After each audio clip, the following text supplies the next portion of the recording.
वैसे तो मैं हमेशा अपने हस्बैंड जी के साथ गांव से शहर और शहर से गांव की ओर जाती हूं, लेकिन आज काम की वजह से मैं अकेले जा रही हूं। और आज और या तो कल सुष्मिता भी जाएगी अपने दार्जिलिंग।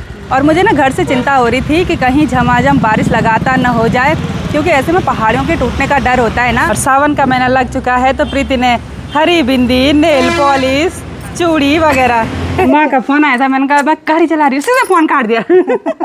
मुझसे ज़्यादा मुझे लग रहा थार पे विश्वास था पापा को। आप सभी को मेरा प्यार भरा नमस्ते। मैं प्रियंका तिवारी आप सभी का स्वागत करती हूँ देवभूमि उत्तराखंड के खूबसूरत देहरादून शहर से।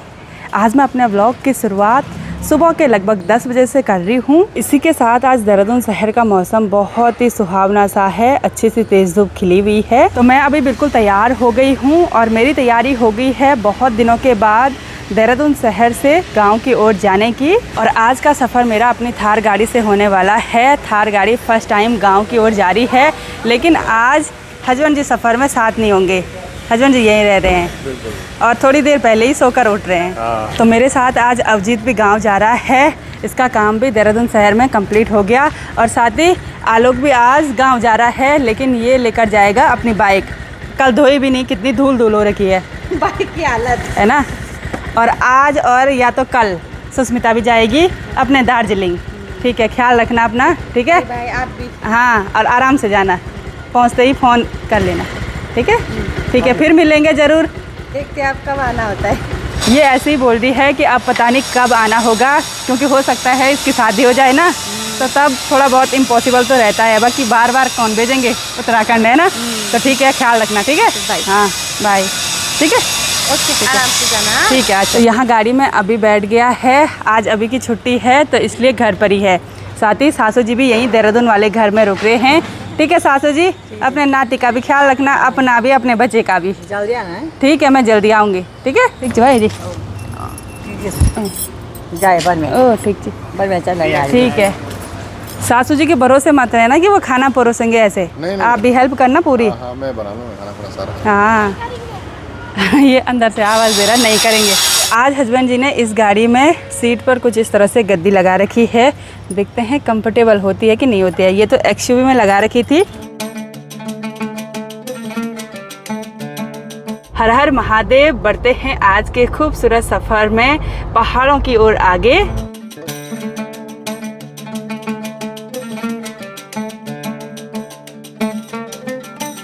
वैसे तो मैं हमेशा अपने हस्बैंड जी के साथ गांव से शहर और शहर से गांव की ओर जाती हूं, लेकिन आज काम की वजह से मैं अकेले जा रही हूं।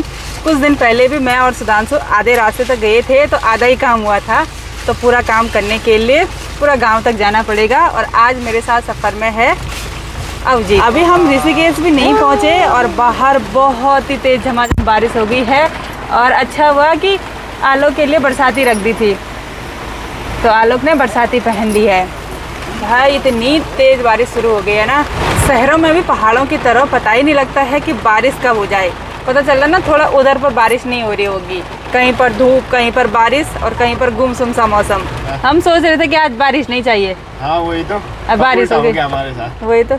एक्चुअली जो श्री बद्रीनाथ श्री केदारनाथ हाईवे है ना, उस पर लगातार पहाड़ों के ट्रीटमेंट का काम लगा हुआ है। तो ऐसे में बारिश होगी तो पत्थर गिरने का डर भी रहता है। ठीक है आलोक, बाय बाय, चलो।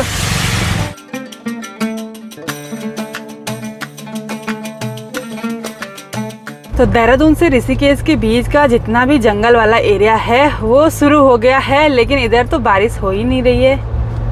थोड़ा सा आगे आते ही मौसम बिल्कुल चेंज हो रखा है।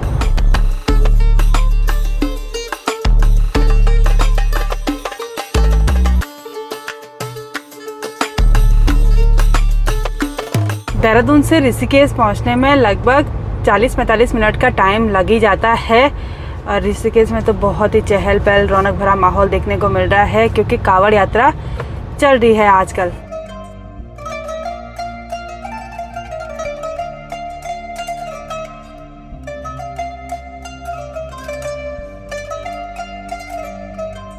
सफ़र में आगे बढ़ते हुए अभी हम ब्यासी में पहुंच गए हैं और थोड़ा सा रुक गए हैं यहाँ पर। आलोक तो पूरी तरह से भीग चुका है भाई, इतनी तेज बारिश हो रही है ना, भयंकर। वही तो, कुछ दिखाई नहीं दे रहा। 4 किलोमीटर सूखा, फिर बारिश से फिर 4 किलोमीटर सूखा। वही तो, हल्की हल्की बारिश लगातार जारी है और अभी हम साकिनदार की चढ़ाई पर पहुंच गए हैं। और इधर साइड ये जितनी भी पहाड़ियां हैं आजकल इन पर ट्रीटमेंट का काम लगा हुआ है।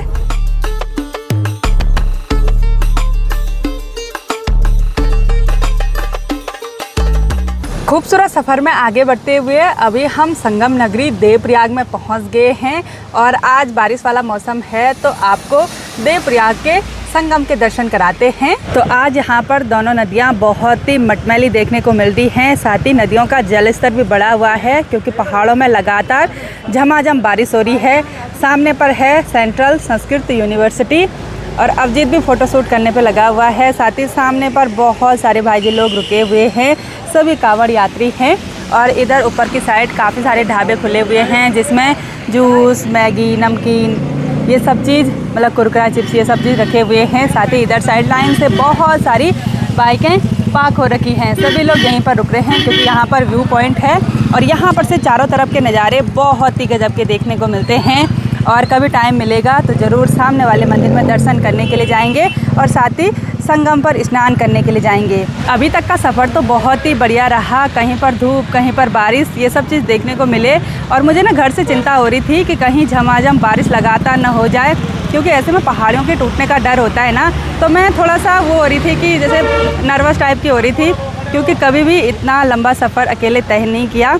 वैसे हस्बैंड जी के साथ जब वो बैठे रहते थे ना तो मैं ड्राइविंग तो मैंने 100, 150, 200 किलोमीटर करी है, लेकिन साथ में वो रहते थे।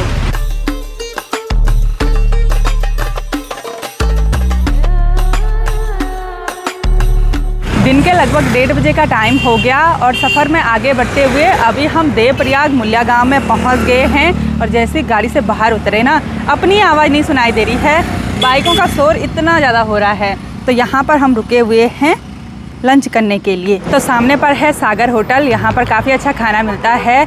और आलोक ना हमसे थोड़ा सा पहले यहाँ पर पहुँच गया था। और होटल के बगल पर ही जितने भी सीढ़ी नुमा छोटे छोटे खेत हैं ना, ये आजकल बहुत ही ज़्यादा हरे भरे हो रखे हैं। इनमें मिर्च, भिंडी, हल्दी और अरबी की खेती करी हुई है। सारी जगह वही बोया हुआ है। तो भिंडी भी लगी हुई है और मिर्च के पौधों पर बहुत ही ज़्यादा मात्रा में फ्लावरिंग हो रखी है।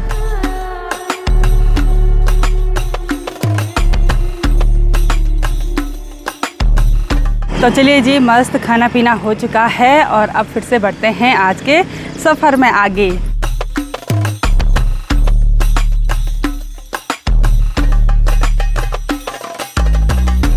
तो सफ़र में आगे बढ़ते हुए अभी हम श्रीनगर गढ़वाल में पहुंच गए हैं और आज के दिन पर सड़क पर गाड़ियों से ज़्यादा बाइकें देखने को मिल रही हैं। खूबसूरत सफ़र में आगे बढ़ते हुए अभी हम कल्यासौर में पहुंच गए हैं और आप सभी लोग दर्शन कीजिए अलकनंदा नदी के मध्य में विराजमान धारी देवी माता रानी जी के।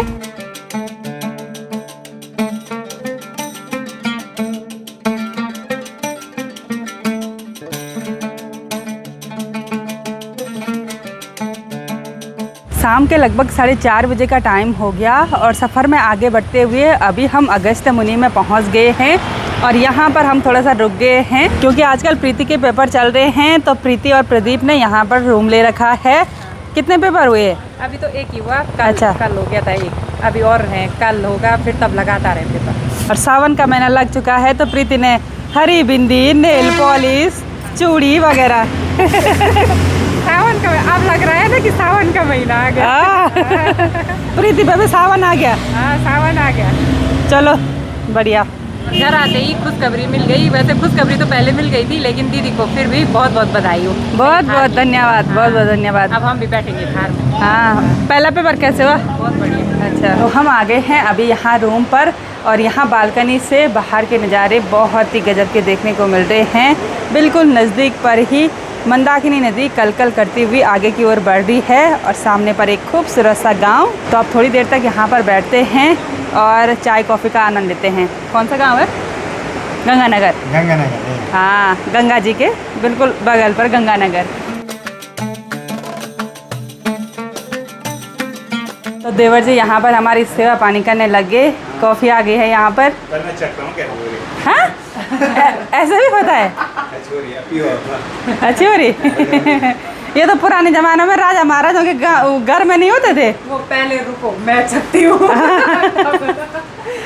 जी को ढेर सारी बधाई नई गाड़ी की। बहुत बहुत धन्यवाद। मजा आ रहा चलाने में। हाँ, आपकी रॉक्स कब आ रही? अरे 2-4 दिन में आ जाएगी। अच्छा, और थोड़ा बालों की कटिंग भी कर लो ढंग से। नहीं ऐसा ठीक है। जैसा तो डिजाइन कर रखा। अच्छा। वो हंसने लगे, कॉमेडी कर रहा है। प्रदीप कैसे लगी थार? ठीक है, ठीक ठाक है, ज़्यादा अच्छी भी नहीं। ये तो कभी तारीफ करेगा ही नहीं, कॉमेडी करता रहता है। उनको अच्छी लगी। हाँ, वो अपनी भावनाओं को एक्सप्रेस नहीं कर पा नहीं यार, चला रही मैंने ऐसे क्या। चलो चलो चलो चलो, खराब बोले। चलो अब जी हम चलते हैं, हम मजे लेते हैं। चल ठीक से, बाय। आराम से गड़ू ना आपको देवा।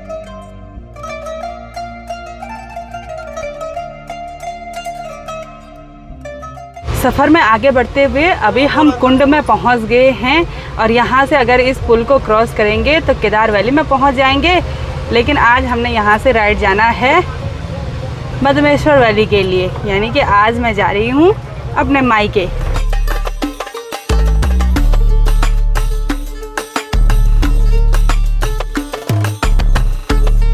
खूबसूरत सफ़र में आगे बढ़ते हुए फाइनली मैं अपने मायके के लोकल मार्केट मनसुना मार्केट में पहुंच गई हूं और गाड़ी यहां पर पार्क कर ली है।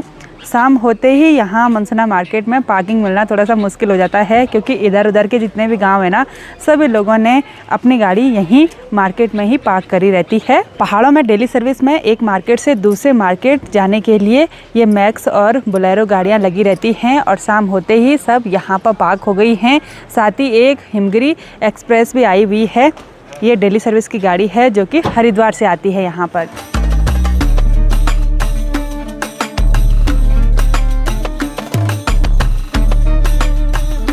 तो चलिए जी, पूरी तरह से अंधेरा होने से पहले हम पहुँच गए हैं अपने मायके वाले घर में और माँ पापा इंतज़ार कर रहे थे। ये देखो आलो को प्यार हो रहा है अभी, खुद लगे हुआ आलो की। माँ बना फोन भी निकल। माँ का फोन आया था, मैंने कहा मैं गाड़ी चला रही हूँ, सीधे फोन काट दिया। डर के मारे तब से फोन भी नहीं किया। जब मैं ओके मटवाए तब मैं नहीं फोन किया। पापा ना ठीक है। तो गाड़ी चला के लेकर आ गई और माँ और पापा बहुत मतलब वो हो रहे थे, चिंतित हो रहे थे, कितना लंबा सफर है। अच्छा, पापा को विश्वास था भाई, पर आजकल ना थोड़ा हाँ, आजकल थोड़ा बरसात के टाइम में डर होता ही है कि गाड़ी जसले बड़ो कि 4x4 चलेगा। पापा को मतलब मुझसे ज़्यादा मुझे लग रहा थार पे विश्वास था पापा को। जिस हिसाब से हम आज देहरादून से लगभग 10:30 बजे के करीब रास्ता लगे थे, उस हिसाब से हम यहाँ घर पर बिल्कुल सही टाइम पर पहुँचे हैं। जबकि हम रास्ते में रुके भी खाना पीना खाने के लिए, व्लॉगिंग करने के लिए, प्रीति के कमरे पर भी रुके। तो आज आधी रात नहीं हुई, आज तेलों दिन चले गाड़ी, तब यार सही टाइम पर। जिस दिन जमाई राजा गाड़ी चलाते हैं उस दिन आराम से देर हो जाती है। उनको बहुत काम रहते हैं ना, इसलिए यहाँ पे रुको वहाँ पे रुको। तो ठीक टाइम पर तत्ती दूर पे मी तायमान फोन नहीं निकल। माँ डरी हुई थी भाई। माँ ने एक बार फ़ोन किया मुझे, दोबारा फ़ोन नहीं किया। मी बताते भी नहीं को दो भी फोन यहाँ निकालना लगना। थोड़ी देर तक बैठने के बाद मैं आ गई हूँ अभी माँ के साथ यहाँ किचन में, और माँ ने कुकर पर दाल बना रखी है, आलू बीन्स की सब्जी बना रखी है और आटा भी गूँथ रखा है। अब डायरेक्ट रोटी बनानी है। मैं बनाऊँ रोटी? ना, मैं अपना आप बनाती हूँ। क्यों? एक दो मेहमान तो रोज के हो गए। अच्छा, मेरे को आदत पड़ गई। अब माँ बिल्कुल टेंशन नहीं ले रही है ना? नहीं, अब क्योंकि जो भी गेस्ट हमारे यहाँ पर आए ना, वो सब बहुत अच्छे आए, बहुत हौसला बढ़ा दे। हाँ सही बात है। कल तक यहाँ घर पर सिर्फ माँ और पापा थे और आज हम तीनों के आने से यहाँ पर खूब रौनक भरा माहौल हो गया। माँ बोल रही है आज तो भूख लग जाएगी, बोला 1 रोटी के बदले 2 रोटी खा लेंगे, क्योंकि अकेले अकेले ना पापा खाते हैं और ना मम्मी खाती है। माँ बाप तो ऐसे होते ही हैं। और आज का हमारा पूरा सफ़र बहुत ही बढ़िया रहा, मतलब कहीं पर भी ऐसे कुछ भी दिक्कत नहीं हुई। तो आज की इस वीडियो को यहीं पर एंड करते हैं। आई होप आपको वीडियो पसंद आई होगी। वीडियो पसंद आए उसको लाइक कीजिए, कमेंट कीजिए और अपने दोस्तों के साथ शेयर कीजिए। मैं प्रियंका योगी तिवारी मिलती हूँ आपको अपनी अगली नई वीडियो में। तब तक के लिए जय देव भूमि उत्तराखंड।